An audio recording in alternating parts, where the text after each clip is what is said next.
오늘은 2017년을 끝내는 마지막 날이면서 또 마지막 주일이에요. 그래서 오늘은 상당히 바쁜 날이 되었습니다. 어느 해든지 마지막 주일에는 뭐라고 말해요? 지난 한 해는 힘든 한 해였습니다.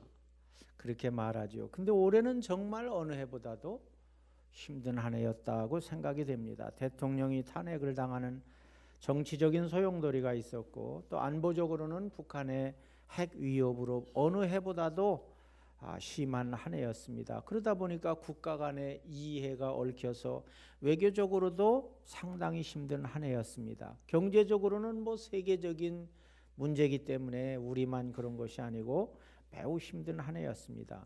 그러나 2017년 마지막 날 여기까지 오는 동안 사랑하는 가족들의 헌신이 매우 컸습니다. 여러분들이 교회를 위해서 충성했기 때문에 오늘 우리 교회가 존재할 수가 있는 것입니다.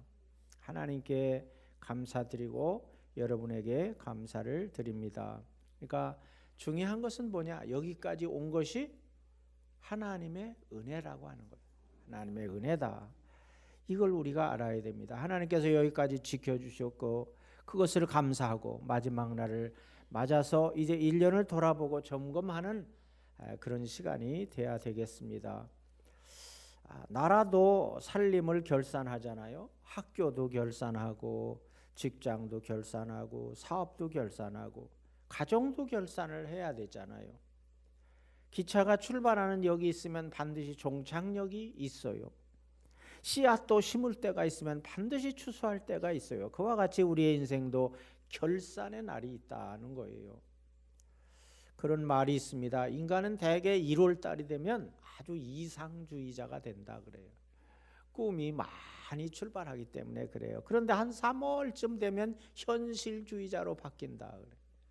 그러다가 12월 마지막에 되면 허무주의자가 된다 그래요.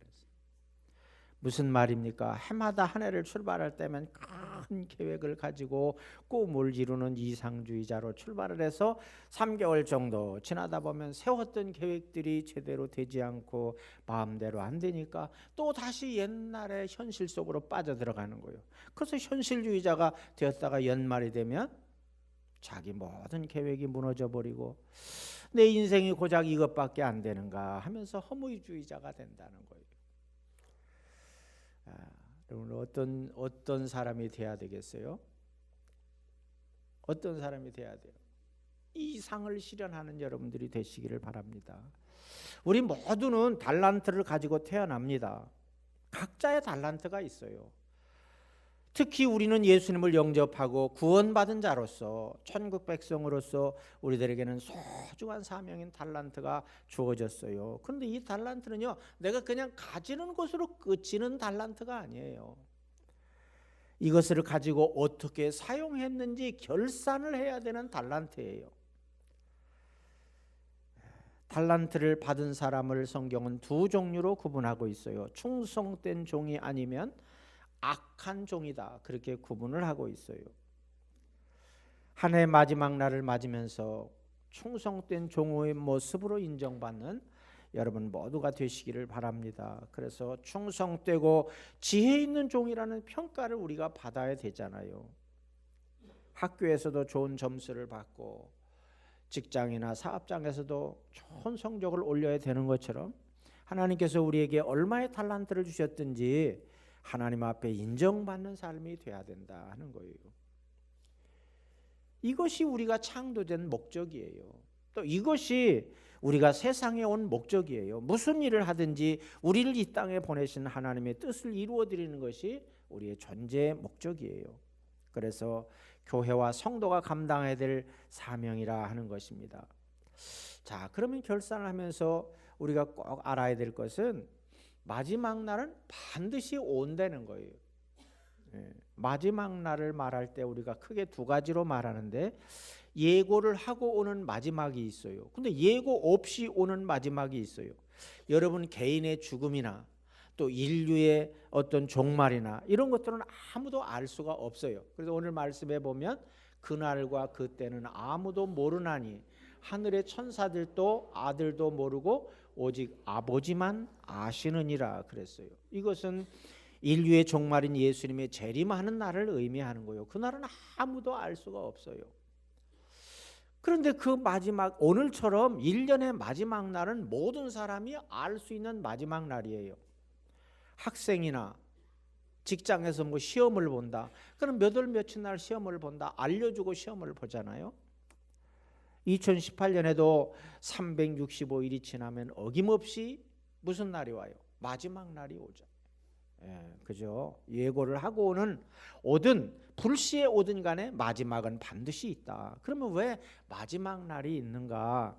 그 이유는 맡은 일에 대해서 점검을 하기 위해서 그렇다는 거예요. 오늘 47절에 보면 주인이 그 모든 소유를 그에게 맡기리라 그랬어요. 주인이 모든 소유를 종 또는 청지기 이렇게 표현하잖아요. 청지기에게 재산 관리를 다 맡긴다고 하는 거예요. 청지기는 어때요? 주인의 것을 자기의 것처럼 잘 관리, 자기의 것처럼 가지라는 얘기가 아니라 내 것이 소중한 것처럼 주인의 것도 소중하다. 그런 마음을 가지고 잘 관리해야 된다는 거예요. 가끔 정치하는 사람들에게 배달 사고라고 하는 말이 이렇게 나오잖아요. 배달 사고. 뇌물을 주었든 뭘 했든 중간에서 이렇게 심부름하는 사람이 자기 거를 띄고 상대방에게 전달한다는 거예요. 그게 배달 사고잖아요. 그러니까 종은 뭐요? 주인이 시키는 대로 그대로 해야지 중간에서 내 거를 띄어먹고 나머지 것을 가지고 하면 그것은 주인에게 인정받지 못한다는 거예요. 가로채는 거는 운동에서는 있어. 운동, 농구할 때 가로채기. 또 뭐예요? 축구할 때 가로채기 할 수가 있어요. 그러나 청지기는 주인의 신임해서 전적으로 맡기고 간섭하지 않을 정도로 믿을만 해야 진정한 청지기가 되는 줄로 믿습니다. 주인의 것을 적당히 띄어먹고 요즘 그런 사람들이 많잖아요. 회사에서도 무슨 은행에서도 증권회사에서도 막 이렇게 주인의 것을 관리하다가 띄어먹는 사람들이 얼마나 많아요. 여러분 요셉을 보면 애굽에 팔려가게 되잖아요. 바로의 시위대장 보디발의 집에 종이 되잖아요.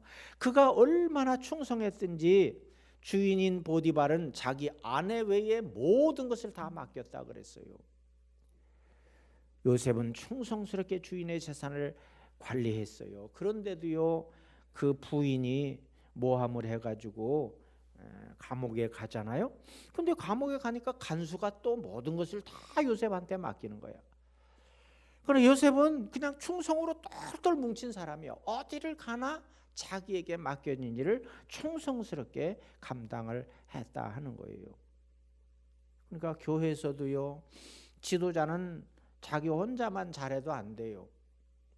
자기의 대를 이어서 다른 사람도 할 수 있도록 가르쳐야 되고 위임도 잘해야 돼. 그러나 위임 받은 사람은 또 어떻게 돼? 위임한 사람처럼 하는 것처럼 열심히 또 해야 돼요. 그렇게 되어질 때 교회가 부흥되고 교회가 계속 연장되게 된다는 거예요. 신약성경에서 보면 믿음이라고 하는 원어의 단어는 맡긴다고 하는 뜻에서 나왔어요. 맡긴다. 여러분 우리가 하나님을 믿는다 하는 것은 다른 말로 하면 하나님 앞에 내 모든 삶을 맡기는 거예요. 그게 믿음이에요. 믿습니까? 여러분 우리가 은행에다 돈을 맡길 때 은행을 믿지 못하면 어떻게 돈을 맡깁니까? 또 은행 말고 뭐 개인적으로 뭐 또 맡길 수도 있죠. 그건 상당히 위험한 건데 이 돈을 좀 잘 관리해서 불려주세요 하고 개인에게 맡겼다. 보통 믿는 사이 아니면 돈을 맡길 수가 있어요? 못 맡기는 거예요. 예. 여러분 마찬가지요. 우리가 믿음이 있다. 하나님께 대한 믿음이 있다고 하는 것은 하나님께서 나의 모든 삶을 주관하실 수 있다. 그렇게 믿을 때 맡기는 거예요. 왜 못 맡겨요? 믿음이 없기 때문에 못 맡기는 거예요. 참 희한한 것은 하나님 앞에 맡기지도 못하면서 하나님 앞에 뭘 바라기는 아주 곱배기로 또 바래요. 맡겨야 뭘 해주지. 맡기지도 않으면서 하나님 앞에 받을 것만 생각하고 안 된다고 말하고 그러면 하나님께 책임이 있는 거예요? 하나님께 책임이 있는 게 아니에요. 여러분이 맡기질 않기 때문에 안 되는 거예요. 믿습니까? 좀 맡기는 여러분이 되시기를 바랍니다. 그래서 은행에 돈도 맡기고 학교에 자녀들도 맡기고 그렇게 하잖아요. 그러니까 여러분이 하나님 앞에 맡기면 하나님이 일하신다는 거예요. 하나님이 일을 어떻게 해요? 맡기지 않는데 쥐어 박아가면서 억지로 해요? 이렇게 할 수 없잖아요. 그러니까 하나님이 하시도록 전적으로 맡기는 것, 그것이 신앙생활이다 하는 거예요. 여러분, 하나님이 여러분을 보실 때 믿음직하면요, 하나님께서 여러분에게 더 많은 것을 맡겨주셔요. 여러분이 돈 관리를 잘 할 것이다 인정받아 보세요. 하나님이 돈을 맡겨주시죠. 그거예요. 여러분, 악한 농부의 비유에서 보면 포도원의 주인이 농부들에게 포도원을 맡기고 저 외국으로 가잖아요. 이제 포도가 결실해가지고 추수 때가 되었어요. 그래서 종들에게 보내가지고 세를 받아오라. 세를 받아오라. 그러니까 이 농부들이 세를 받으러 온 종들을 때리고 내쫓았어요. 왜? 세를 안 주려고. 그러면 안 줘도 되는 줄 알아. 그러니까 나중에 주인이 이놈들 봐라. 종들을 보내니까 안 되는구나. 그러니까 이번에는 아들을 보내보자 하고 아들을 보냈더니 아이고 한술 더 떠가지고 이 아들은 상속자니까 이 재산을 상속받을 자니까 이 아들을 없애면 다 우리의 것이 되겠다. 이래가지고 아들을 죽여버리잖아요. 이야, 이런 악한 자들이 있어요. 근데 어떻게 됐어요? 그러니까 주인은 뭐라고 말했어요? 21장 41절에 그 악한 자들을 진멸하고 포도원은 제때의 열매를 바칠 만한 다른 농부들에게 새로 줄지니라 그랬어요. 주인이라면 당연한 거죠. 세를 안 내는 사람에게 어떻게 가게 세를 내놓겠어요? 다시 이제 가게를 비우시오 그렇게 해가지고 세를 잘 내는 사람에게 가게를 임대할 거 아니에요. 그런 것과 같다는 거예요. 그러니까 여러분, 우리가 어떻게 하는 것이 복을 받는 것인가? 그것은 주인이신 하나님의 것을 잘 맡아서 관리할 때 하나님께서는 여러분에게 더 많은 것을 맡겨주시는 줄로 믿습니다. 충성된 종은요, 주인이 맡겨놓고요 걱정하지 않아요. 왜 그래요? 잘하니까. 그러나 충성되지 않은 종은 어때요? 아이고, 이거 금년에 농사를 어떻게 지었는가 걱정이 되는 거죠. 염려를 하는 거예요. 이와 같이 결산의 날은 반드시 와요. 그래서 반드시 결산하는 날이 오는데 우리는 어떤 자세를 가지고 살아야 되느냐? 매일매일 하루하루가 마지막이다. 이런 마음을 가지고 살아갈 때 여러분은 충성된 종으로서의 삶을 살게 되는 줄로 믿습니다. 자, 그러면 우리 한 해를 보내면서 나는 과연 사명을 가지고 살았는가를 점검해 봐야 돼요. 자, 주인에게 45절에 주인에게 그 집 사람들을 맡아 때를 따라 양식을 나누어 줄 자가 누구냐 그랬어요. 자, 주인의 것을 맡아서 나누어 주는 것이 누가 하는 일이에요? 종이 하는 일이요. 청지기가 하는 일이란 말이에요. 그러니까 여러분도 하나님께로부터 맡았어요. 뭐 여러 가지 맡은 게 너무 많아요. 자, 맡았으면 어떻게 해야 돼? 맡겨준 범위 내에서는 내가 책임지는 거예요. 다른 사람이 책임지는 게 아니에요. 맡겨준 범위 내에서는 내 것처럼 열심히 알뜰하게 사명을 다해야 된다 하는 거예요. 여러분, 우리의 생명은 왜 있다 그랬어요? 우리 생명은 왜 있어요? 여러분이 지금 왜 살고 있는 거예요? 그래요. 사명 때문에 우리가 살고 있는 거예요. 그러니까요, 생명이 있고 사명이 있어요. 명자 돌림이네. 생명이 있고 사명이 있어요. 어떤 게 더 중요해요? 생명이 있고 사명이 있어요. 어떤 게 더 중요해요? 생명 내놓을까 봐 그래요? 사명이 더 중요한 거예요. 왜? 사명 때문에 내 생명이 있는 거니까. 그래서 보세요. 예수님은 사명 때문에 생명을 바쳤잖아요. 십자가에서. 바울도 사명을 감당하면은 내가 생명을 조금도 아끼지 않겠다 그렇게 말했잖아요. 왜냐하면 그 사명 때문에 내가 살고 있기 때문에 그런 거예요.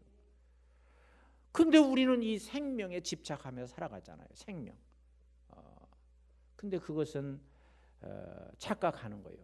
사명 때문에 내가 생명이 존재한다. 그래서 이 사명은 그렇게 중요한 것이에요. 그래서 예수님께서도요, 아버지께서 나를 보내신 것 같이 나도 너희를 보내노라. 아버지 하나님께서 예수님을 이 땅에 보내셨잖아요. 보내 십자가에 죽게 하셨잖아요. 이 사명 때문에 그렇단 말이에요. 그렇다면 그와 똑같이 나도 너희를 보내노라.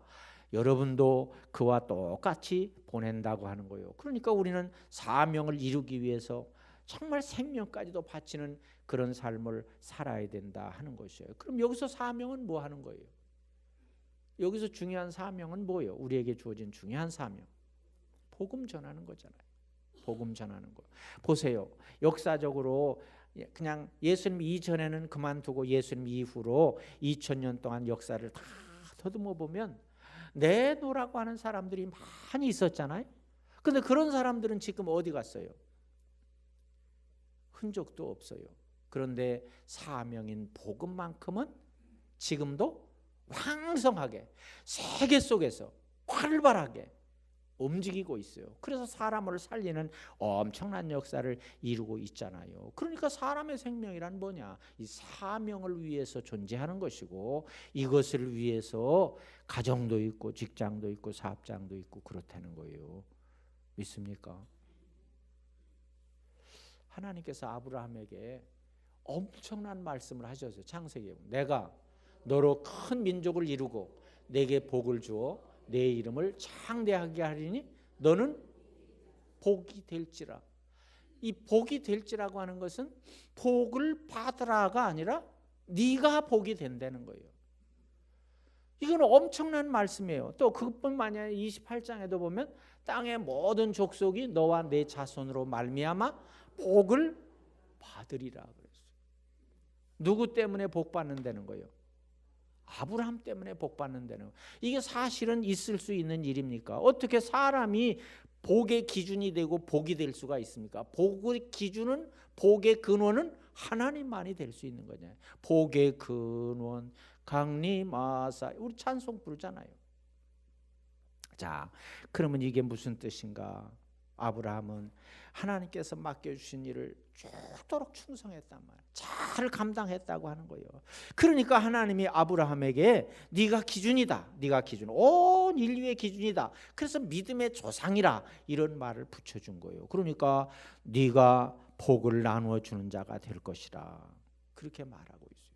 사실은 우리도 복음의 통로잖아요. 복음의 통로. 우리가 복음은 아니지만 우리를 통해서 그리스도의 복음이 다른 사람들에게, 다른 나라에 전해지는 통로가 된다고 하는 거예요. 믿습니까? 사도행전 6장에 보면 예루살렘 교회가 하는 여러 가지 일 중에 하나는 어려운 사람들에게 구제하는 일이었어요. 가난한 사람들이 많았거든요. 지금도 주위에는 가난한 사람들이 많이 있어요. 그러니까 교회가 굉장히 중요할 일 중에 하나였어요. 근데 처음에는 이거를 사도들이 했어요. 목사가 그걸 했단 말이에요. 자, 그런데 뭐 점점 사람은 늘어나지요. 규모가 늘어나지요.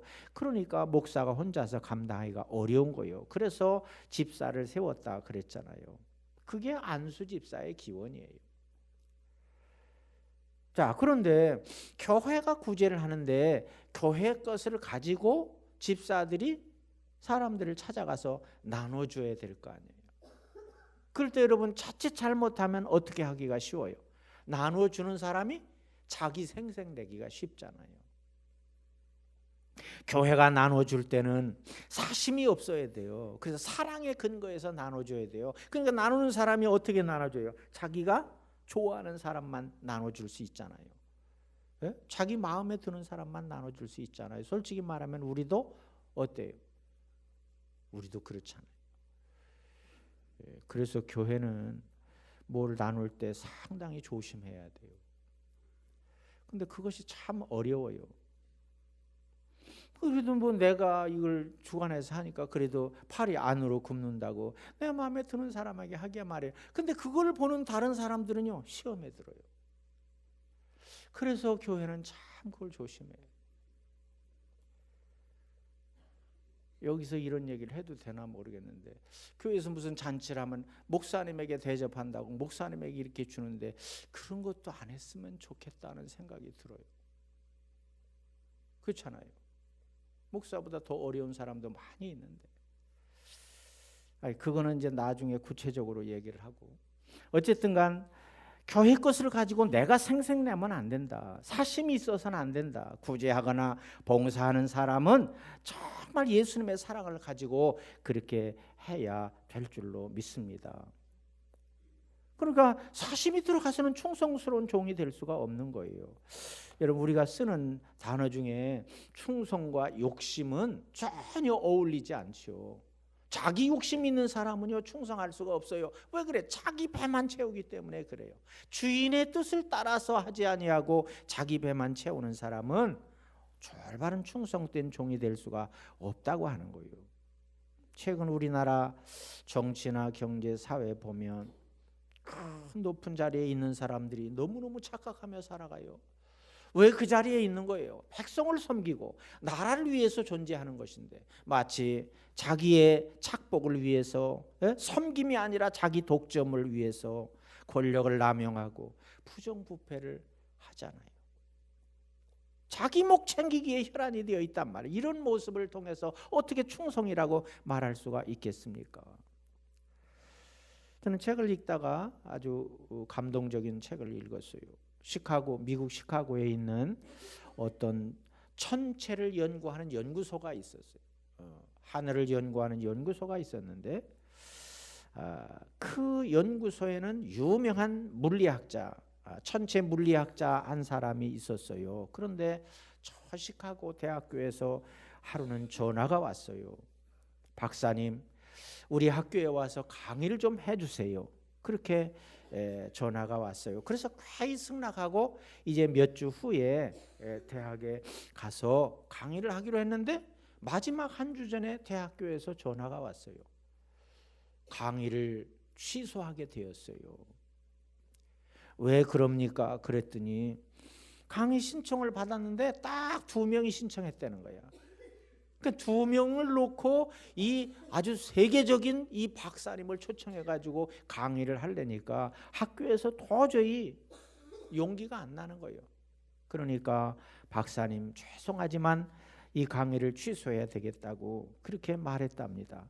그러니까 이 박사는요, 그런 거 신경 쓰지 말라고 2명이라도 내가 가서 열심히 강의를 하겠다고 그렇게 해서 막 차를 타고 2시간 이상 가는 그 먼 대학에 가가지고 하루도 안 빠지고 열심히 강의를 했다는 거예요. 그로부터 10년이 흘렀어요. 그런데 이 박사에게 강의를 받았던 2 사람이 똑같이 노벨 물리학상을 받았다는 거예요. 얼마나 엄청난 일이에요. 그 2 사람은 그 상을 받으면서 그 자리에서 결정적으로 우리가 이 상을 받게 된 데는 2 사람을 앞에 놓고 강의했던 이 박사님의 강의 때문이었다고 그렇게 말했다는 거예요. 여러분, 이 사람이야말로 충성된 사람이잖아요. 자기가 공부를 많이 해서 박사학위를 받았다고 해서 거들먹거리지 않았어요. 박사학위를 받고 지식을 준 그 주인의 종으로서 충성스럽게 나누었어요. 자기 것이 아니기 때문에 그래요. 여러분, 신앙과 지혜도요 마찬가지예요. 하나님이 여러분에게 주신 것이기 때문에 내 것이라고 하면 안 돼요. 그래서 정말 필요한 자들에게 예수님의 사랑을 가지고 성실하게 나누는 그런 것이 사명자의 길이고 그것이 충성된 자의 길이라 하는 거예요. 믿습니까? 하나님께서 우리에게 사명을 주셨어요. 사명을 감당하도록 지난 2017년을 주셨어요. 사명의식에 투철한 사람은 어떤 어려움도 이겨내요. 그래서 사명은요, 아까도 말한 것처럼 생명보다 더 중요하기 때문에 사명은요, 죽음보다 더 강해요.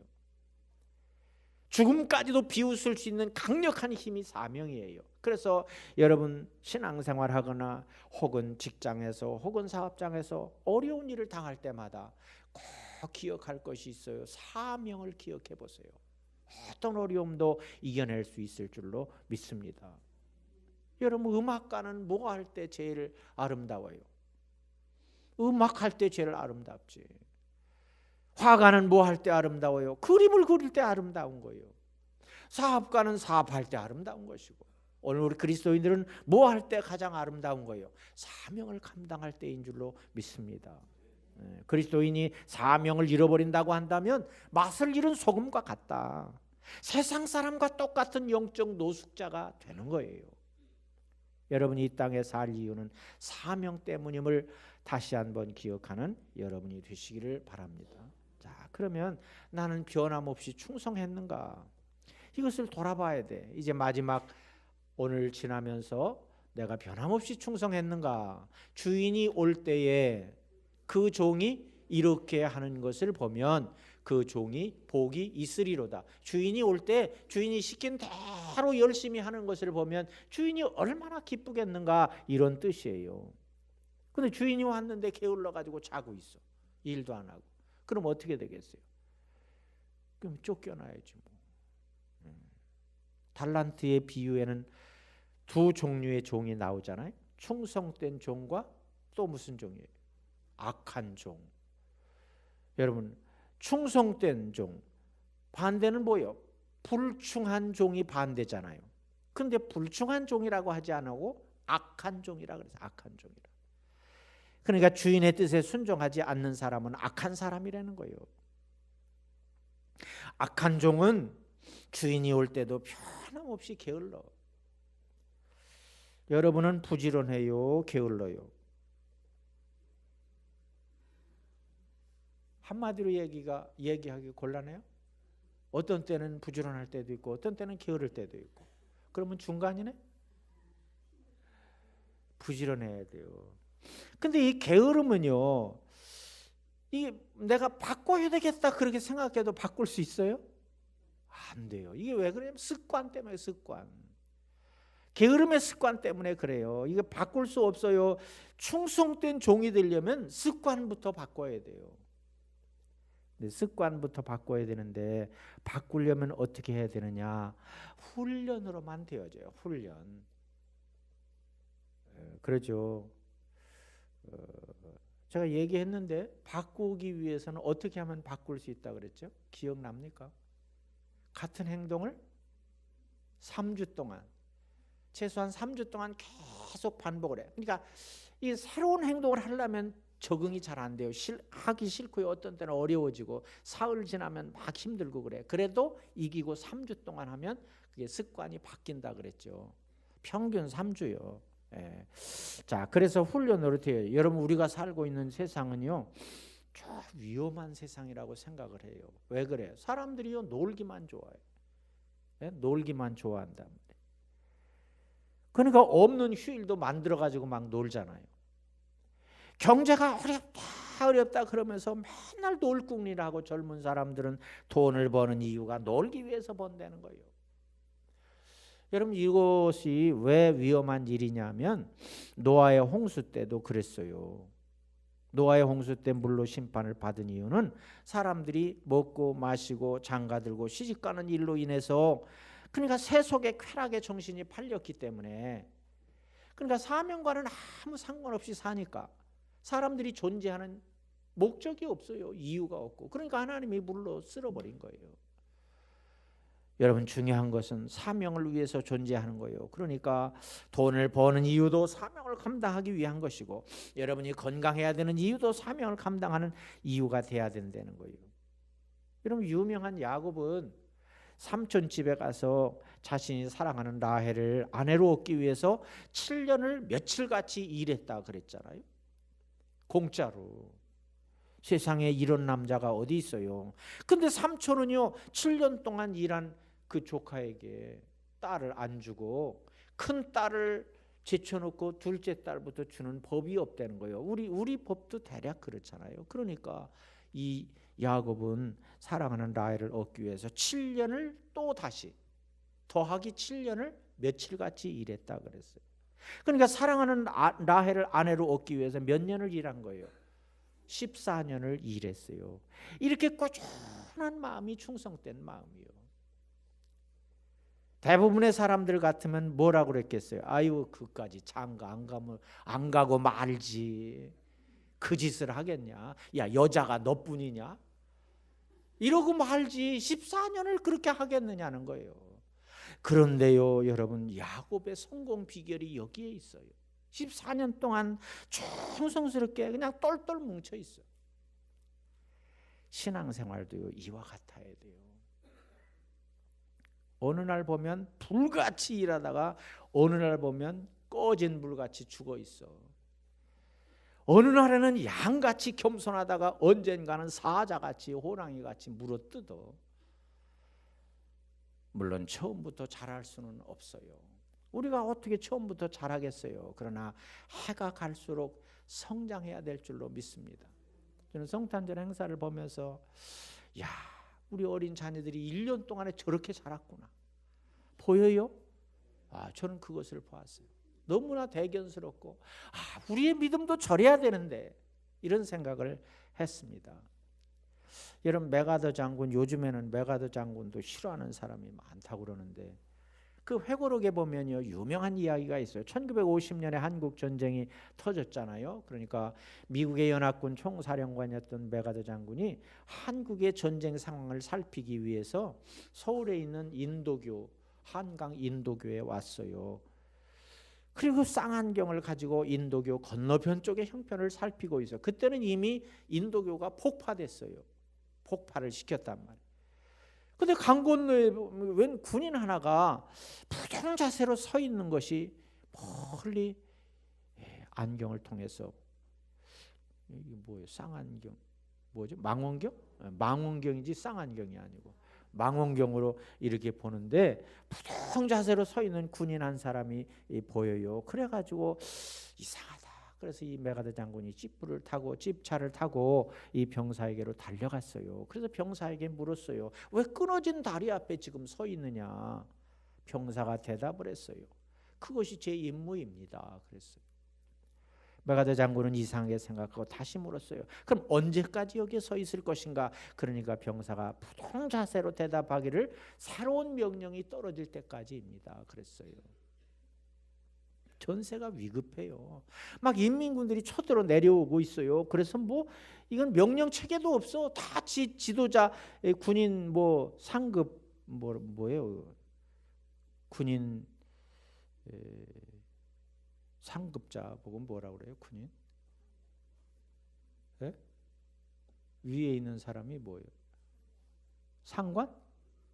네. 상관들도 다 도망갔어요. 명령을 내릴 사람조차 도망갔단 말이에요.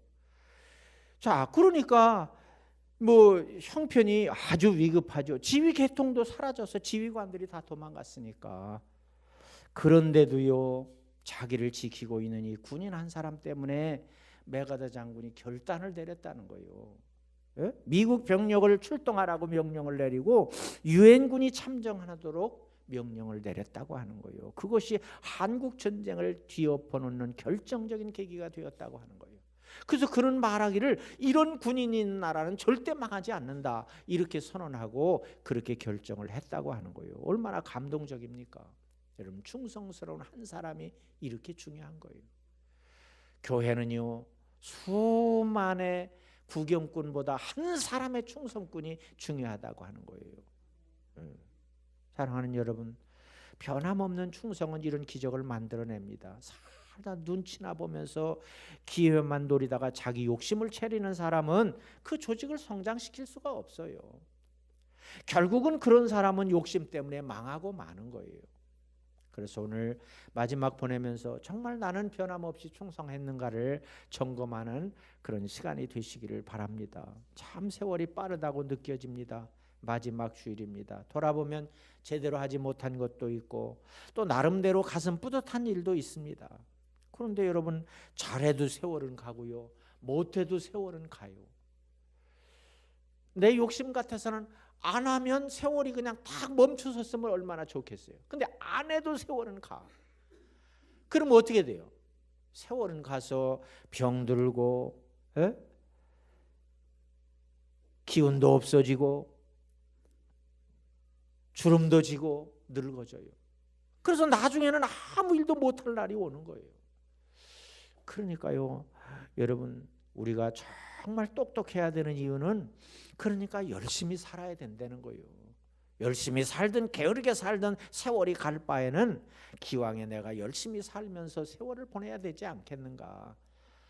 열심히 안 해서 세월이 멈춰서 있다고 한다면 나는 그 편을 택하겠어요. 그러나 그렇지 않다고 한다면 우리는 열심히 살아야 된다. 2018년 하루를 살면서도 오늘이 마지막이다 이런 마음을 가지고 열심히 살아가는, 금년을 잘 거울 삼아서 내년도에도 열심히 살아가는 여러분들 다 되시기를 바랍니다. 마지막 날에 새롭게 결단하는, 한 해를 결산하면서 새롭게 결단하는 여러분 다 되시기를 축원합니다.